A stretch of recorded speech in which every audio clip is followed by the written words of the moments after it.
Mesdames, Messieurs, bonsoir. Si vous nous rejoignez à l'instant, soyez les bienvenus sur Al24 News pour Eco Hebdo, votre rendez-vous hebdomadaire de décryptage de l'actualité géoéconomique mondiale.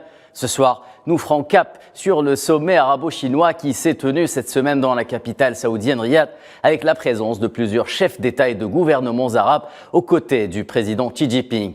Alors oui, les relations économiques entre la Chine et les pays arabes ne datent pas d'hier, mais force est de constater que les changements géopolitiques que connaît le monde durant les dernières années accentuent d'une certaine façon le sentiment que les deux parties ont toutes les raisons de porter leur coopération à un niveau résolument supérieur au vu de la compatibilité de leurs intérêts. C'est du moins la thèse défendue par de nombreux observateurs et d'experts économiques.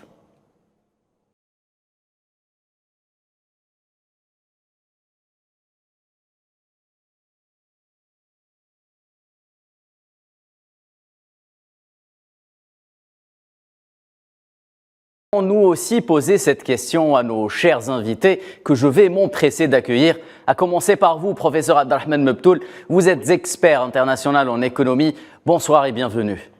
Merci de l'invitation. Manuel Pouchelet, vous êtes expert en questions géopolitiques. Vous nous rejoignez en direct depuis Paris.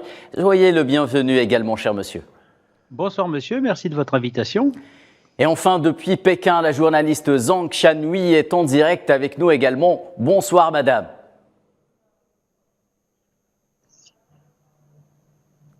Madame Zhang, est-ce que vous m'entendez? Bonsoir. Bonsoir.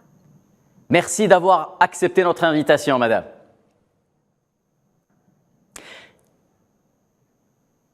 Alors avant de débattre des tenants et aboutissants de ce sommet, zoom sur les enjeux de la coopération bilatérale dans ce sujet signé Leïla Guertal.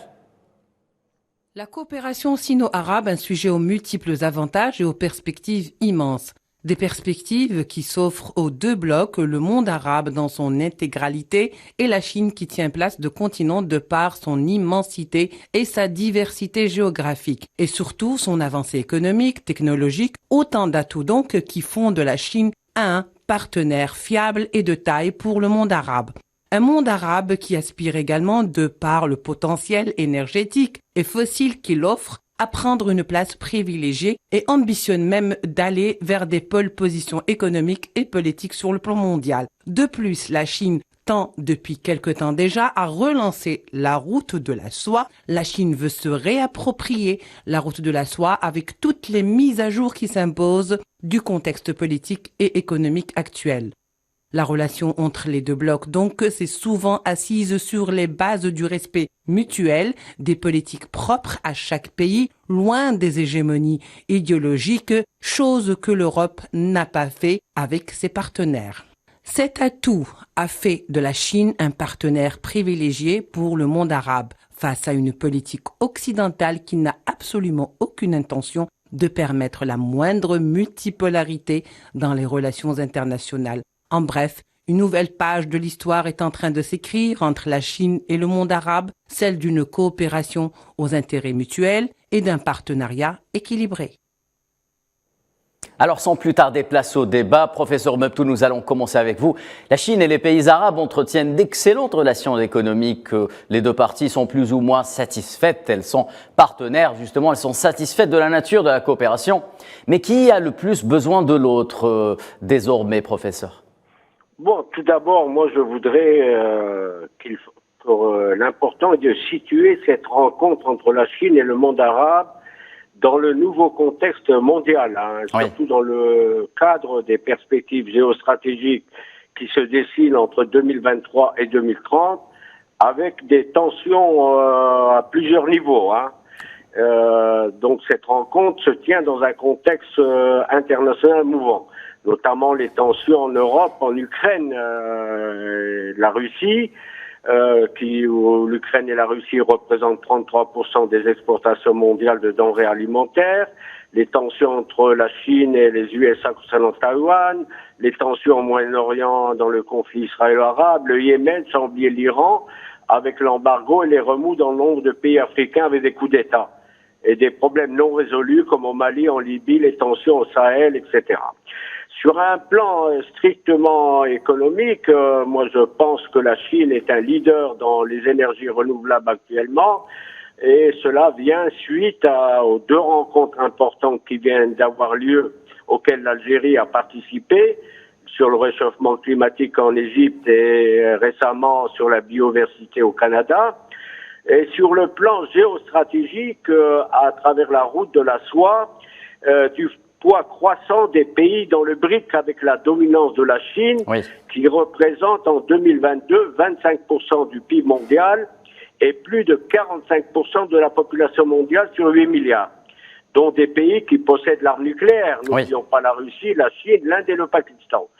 Si cette évolution se confirme avec l'entrée de bon nombre d'autres pays, avec comme locomotive la Chine, cela devrait modifier fondamentalement les relations internationales, nous orientant vers un monde multipolaire. Mais il faut être réaliste, hein. L'Europe en 2021, y compris la Grande-Bretagne, dont le PIB est de 3300 milliards de dollars, USA et Europe totalisent en 2021, pour moins d'1 milliard d'habitants, 40% de la richesse mondiale. Ils ne se laisseront pas faire, puisqu'actuellement, des stratégies américaines sont mises en œuvre en direction de l'Afrique.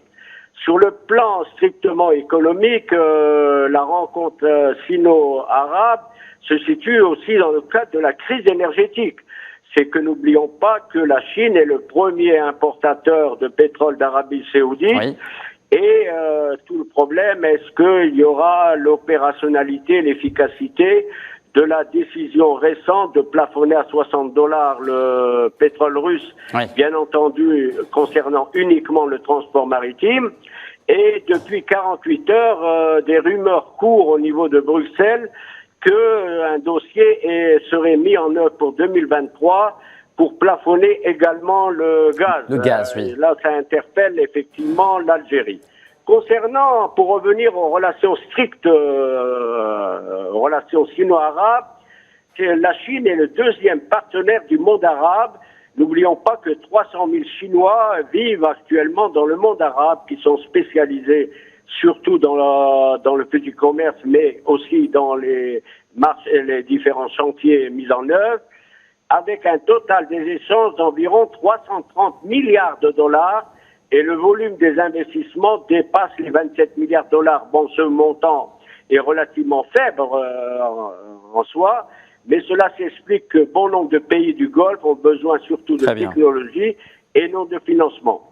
La Chine, selon le FMI, devrait donc être la première puissance économique mondiale horizon 2030, avec un PIB en 2022 de 19 900 milliards de dollars et des réserves de change dépassant 3 500 milliards de dollars pour une population de 1,4 million d'habitants, et que n'oublions pas que le PIB cumulé des pays arabes, je viens de faire un calcul pour des données de 2020, pour l'ensemble des pays arabes, le PIB cumulé est d'environ de 2 800 milliards de dollars, seulement pour une population de 430 millions d'habitants, avec, comme vous l'avez souligné au début de votre reportage, c'est des pays qui possèdent d'importantes potentialités, avec une population très très importante, donc comme je viens de le dire, de 430 millions d'habitants, mais avec des disparités. 100 millions d'habitants pour l'Égypte, 45 millions pour l'Algérie, 36 millions pour l'Arabie Saoudite et seulement 4,5 pour le Koweït et 3 millions pour le Qatar. Très bien, professeur. Bon, donc je pense que les relations sino-arabes peuvent être dynamisées dans la mesure où la Chine ne se mêle pas des affaires politiques des États et veut pénétrer uniquement à travers la route de la soie via le Moyen-Orient, l'Afrique. Très bien, merci pour tous ces chiffres, professeur. Monsieur Pouchelet, je me tourne vers vous. La relation arabo-chinoise ou sino-arabe, si vous le voulez, n'est plus à présenter, mais qui a besoin le plus de l'autre? Aujourd'hui, dans le monde qui se décide, on revient, on va dire, à un monde de blocs. Je pense que le monde arabe tient une place de choix et est une région incontournable. Aujourd'hui, je pense que le monde arabe a fait le bilan de la présence occidentale et en sort épuisé.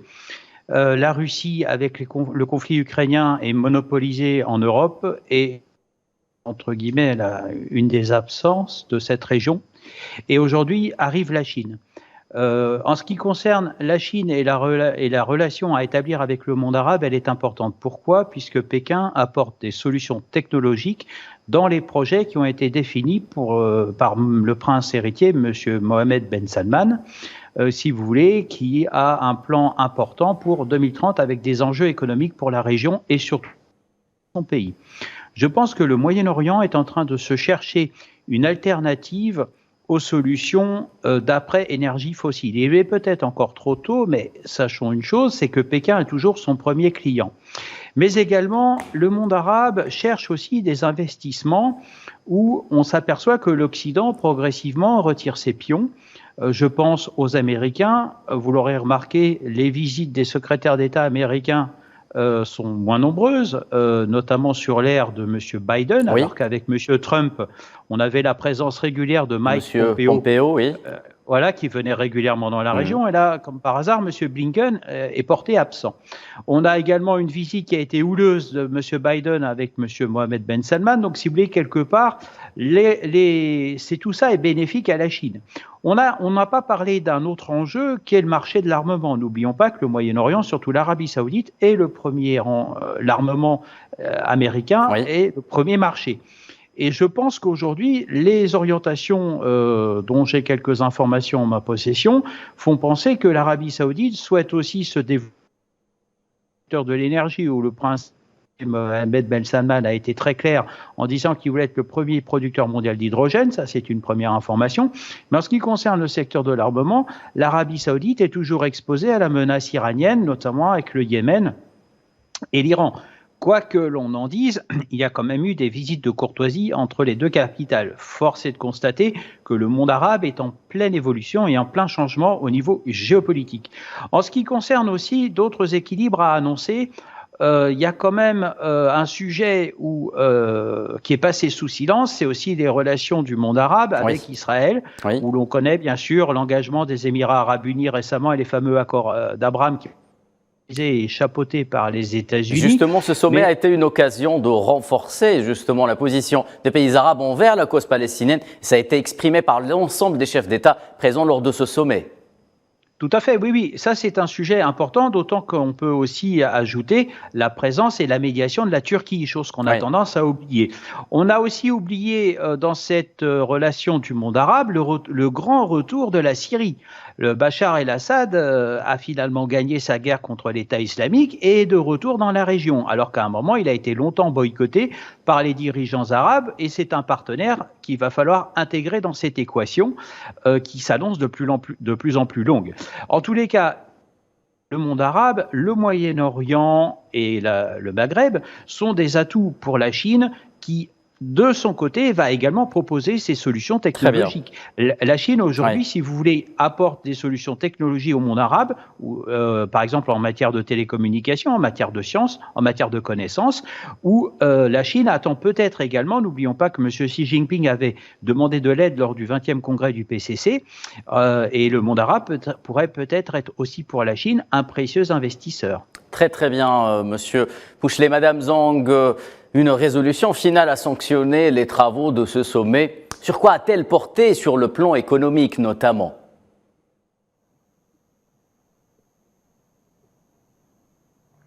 Au niveau économique, c'est un sommet très important et qui met en lumière de futures coopérations entre la Chine et le monde arabe dans le futur.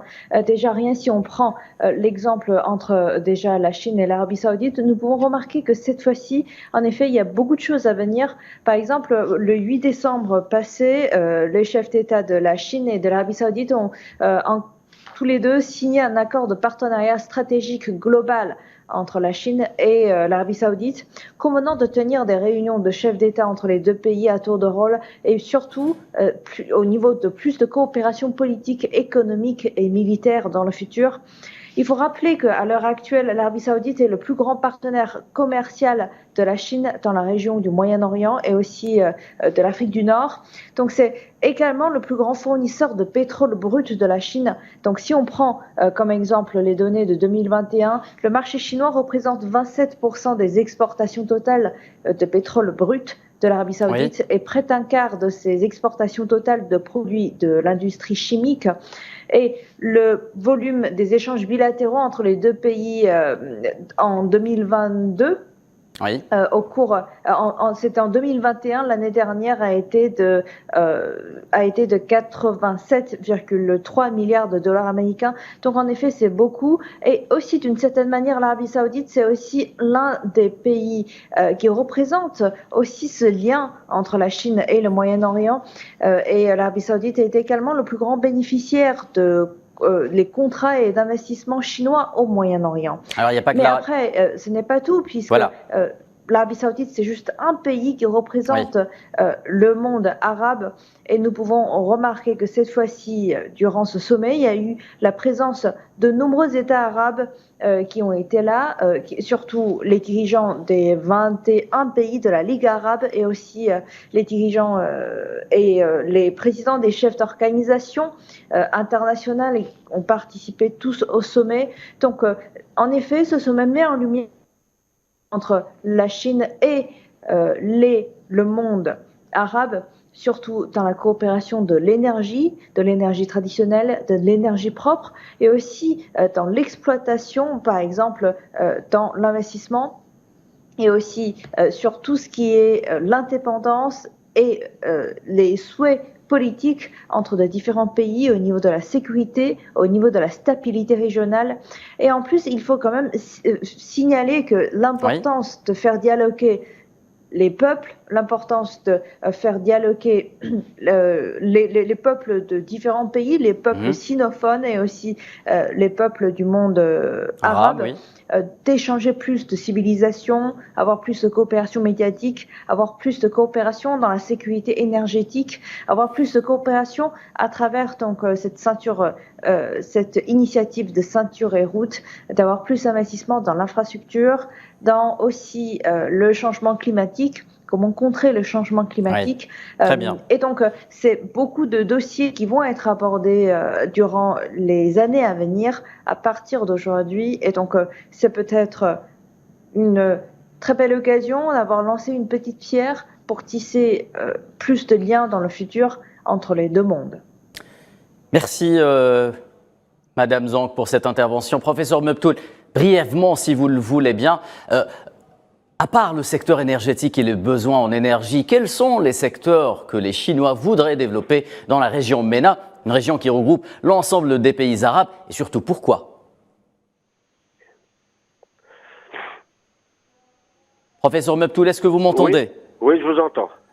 Alors, je disais, mis à part le secteur énergétique et les besoins en énergie, quels sont les secteurs que les Chinois voudraient développer dans la région MENA, une région qui regroupe l'ensemble des pays arabes, mais surtout pourquoi? Brièvement, si vous le voulez bien, monsieur professeur Mebtoul.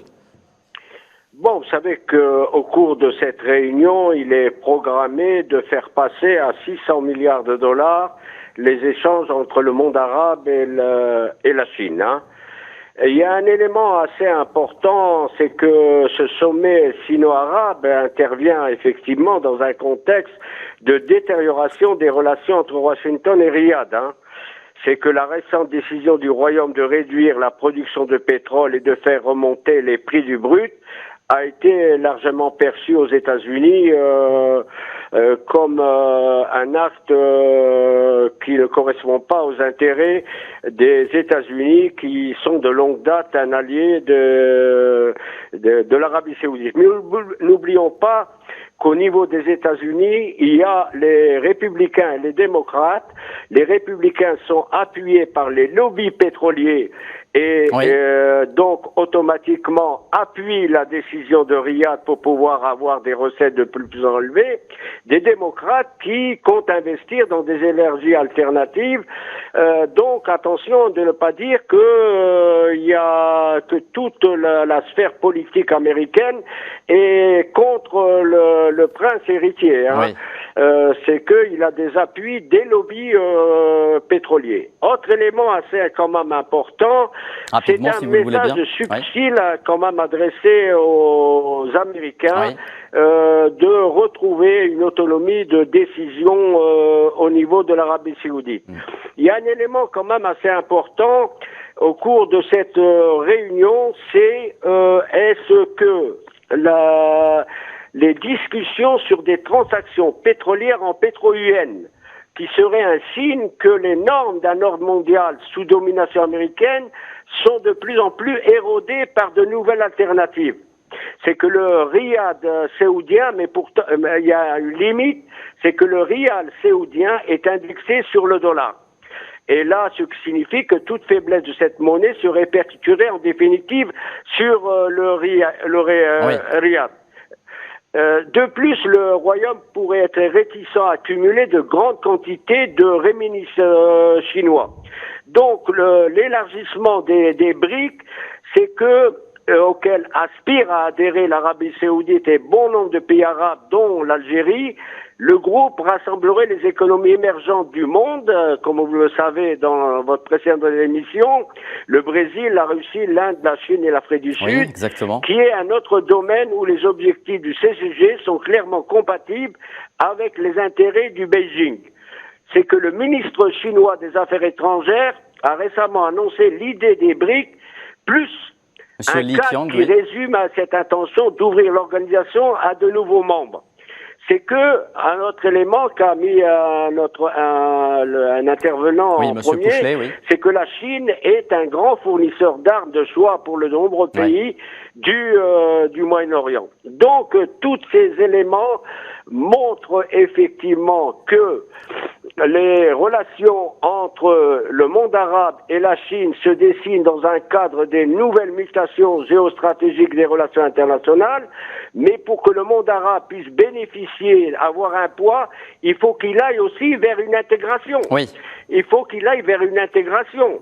Et là, je reviens à la zone, c'est que la moyenne des échanges commerciaux, des échanges sur le gaz, c'est qu'ils sont assez minimes. Ils représentaient, d'après un rapport du Conseil économique et social arabe, entre 2019-2020, que 11% du total du commerce extérieur, soit 112 milliards de dollars US. Très bien. Et en incluant les services importants des échanges interarabes, ce taux diminue à 7-8%.